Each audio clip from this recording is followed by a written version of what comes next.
Next, the other side of the aisle, Republican Congressman Dave Camp is also on the Debt Commission. He went on the record.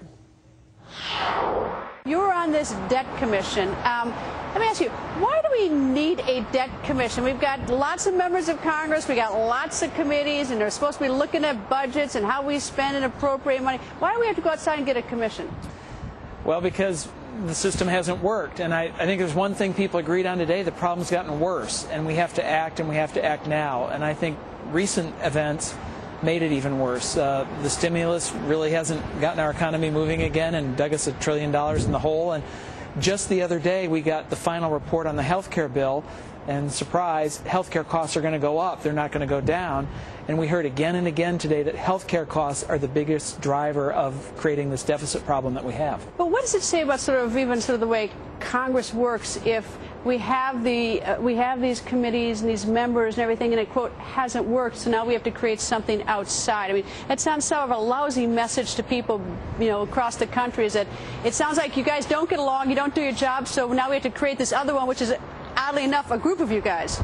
Well, there are private sector people there, and I do think sometimes it's helpful to have a mission and a focus and bring people from different committees and not just have them locked into the same sorts of issues that they've normally been in, and bring them together and move ahead. And but there's nothing to prevent you from doing that anyway. No, we should be able to do it. You're absolutely right. But it hasn't happened. The deficit's gotten worse, and we really are at a crisis point. I mean, I think everyone agreed, Republican and Democrat alike, there is a serious problem that needs immediate attention, and hopefully this commission is a way to jumpstart that whole process, make a recommendation, have a vote, rather than waiting for years of debate like we did in health care. Well, I actually believe, talking to people on both sides of the aisle, that everyone wants to fix this problem. It's been, for whatever reason, we have been able to fix it, and so I'm quite hopeful for the committee, but it just seems sort of peculiar to me that we have to create something outside in order to fix it, but be that as may. All right, now, the report is coming out December 1st. If 14 of the 18 of you can agree, and those 18 aren't private business, those are former members of Congress or current members,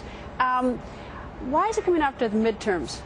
Well, I think they were trying to take it out of politics, because obviously the deliberation would be completely part of the political campaign, and what we're trying to do is take it outside of that, because these are going to be long-term solutions. These aren't just quick fixes, and so I think having the report come after the election is actually the smart thing to do. In terms of staff, none of you gets paid an extra dime for being on this. This is the same. You don't get any paid, but you will have, the commission will have a staff. Any idea how big that staff is or what it's going to cost? Well, they announced 3 people. That's not going to help you out much. It's not going to be much help. So I think we're going to try to do the work with some of our own staff that we already have. This is a low-budget operation. There's not going to be a whole lot of staff and a whole lot of money being spent. But a lot of these issues are on the table, and I think it's going to be refining those and trying to come up with a plan and some ways to move forward. Is the plan a recommendation to the President? It's not binding on the President or on Congress, right? It's your report that comes out December 1st is a recommendation. Here's how we think we should fix things. It isn't binding, but the President has said that he will support the efforts of the Commission, and I think the Speaker has said that she will bring this to a vote. So I hope that we are able to get a vote after the work is done, but there's no guarantee. All right. Next meeting is May 26th? May 26th. How was today's meeting, by the way? Well, actually, it was good. I mean, it was a beginning meeting, so we didn't move forward, but we heard from important people. I mean, we started off with the President, then the Chairman of the Fed, and then we had, obviously, 2 CBO directors and the head of the Budget Office. So, I mean, we had very knowledgeable, important folks come in and talk to us about the nature of the problem, and the testimony was pretty consistent, just how serious it is, how we need immediate attention, and then we all spoke for a while. So it was an attempt to really get together for the first time, set the parameters. We still have to divide up into subcommittees. I'll get a subcommittee. I don't know whether it's going to be tax or mandatory spending or discretionary spending, and we'll meet weekly in those and then come back in a month.